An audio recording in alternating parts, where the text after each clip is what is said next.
नमस्कार दोस्तों, आज हम जानेंगे माँ वैष्णो देवी की संपूर्ण कथा। जय माता दी। भारत की पवित्र धरती पर अनेक शक्तिपीठ हैं, लेकिन उनमें से एक ऐसा धाम है जहाँ हर वर्ष करोड़ों श्रद्धालु माता के दर्शन के लिए कठिन पर्वतीय यात्रा करते हैं। ये है माता वैष्णो देवी का पवित्र धाम, जो जम्मू कश्मीर के त्रिकूट पर्वत पर स्थित है। ऐसी मान्यता है कि माता का बुलावा आए बिना कोई भी भक्त उनके दरबार तक नहीं पहुंच सकता।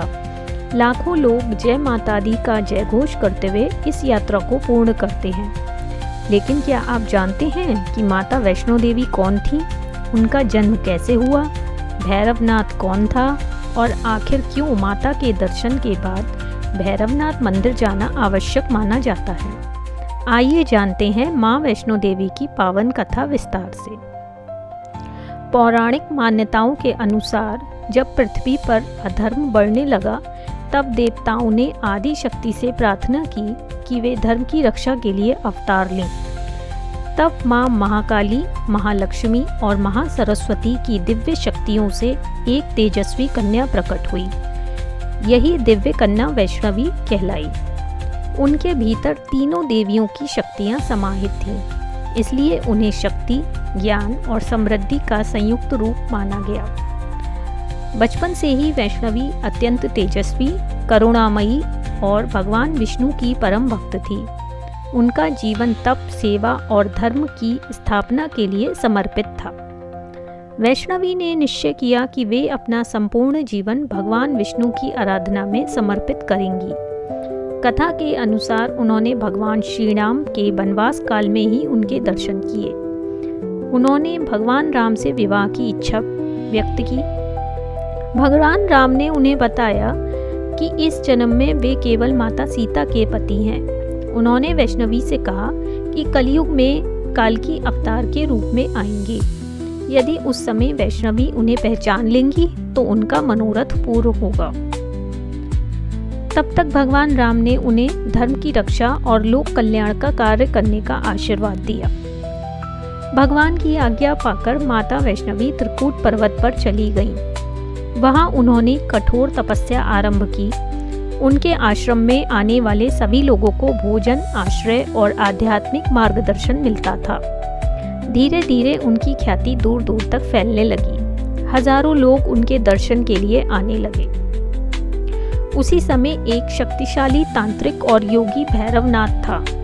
वह गुरु गोरखनाथ का शिष्य माना जाता था। जब उसने वैष्णवी की दिव्य शक्तियों के बारे में सुना तो वह उनके दर्शन के लिए आया। शुरू में उसका उद्देश्य केवल उनकी शक्ति की परीक्षा लेना था, लेकिन बाद में उसके मन में अहंकार आ गया। माता ने उसे समझाया कि वह अपने मार्ग पर लौट जाए, लेकिन उसने उनकी बात नहीं मानी।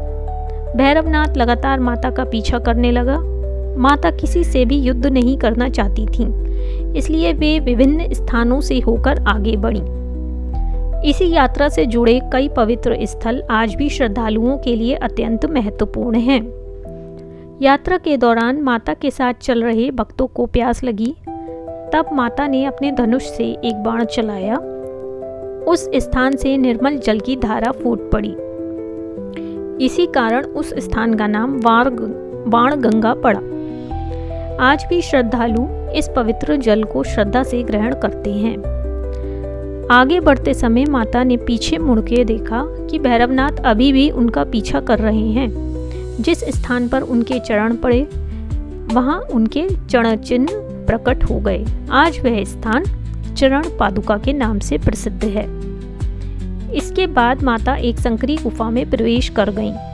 मान्यता है कि उन्होंने उस गुफा में लगभग 9 महीने तपस्या की। इसी कारण इसे गर्भजून गुफा कहा जाता है, जो पुनर्जन्म और आत्मशुद्धि का प्रतीक मानी जाती है।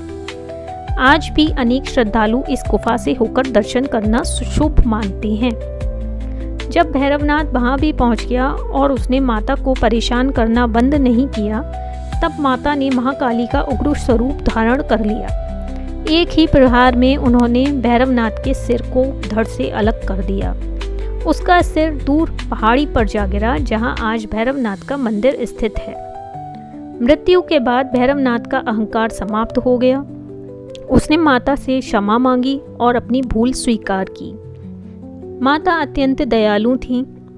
उन्होंने उसे क्षमा कर दिया और वरदान दिया कि जो भी भक्त मेरे दर्शन करेगा, यदि वह भैरवनाथ के भी दर्शन करेगा, तभी उसकी यात्रा पूर्ण मानी जाएगी।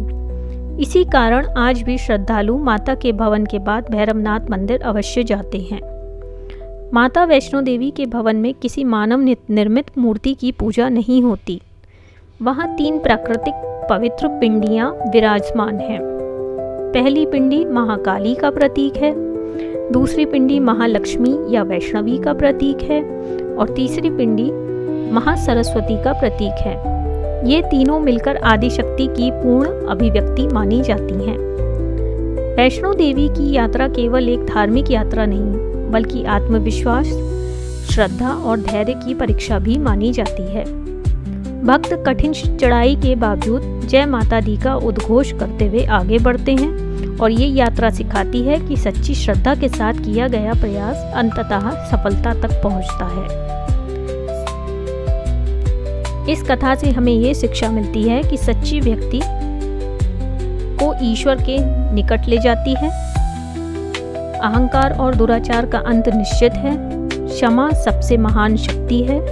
धैर्य, संयम और विश्वास से हर कठिनाई पार की जा सकती है।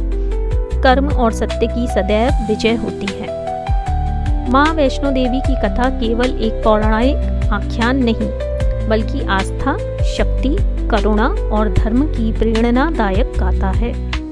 करोड़ों श्रद्धालु आज भी इस विश्वास के साथ माता के दरबार में पहुंचते हैं कि जो सच्चे मन से उन्हें पुकारता है, उसकी मनोकामना अवश्य पूर्ण होती है।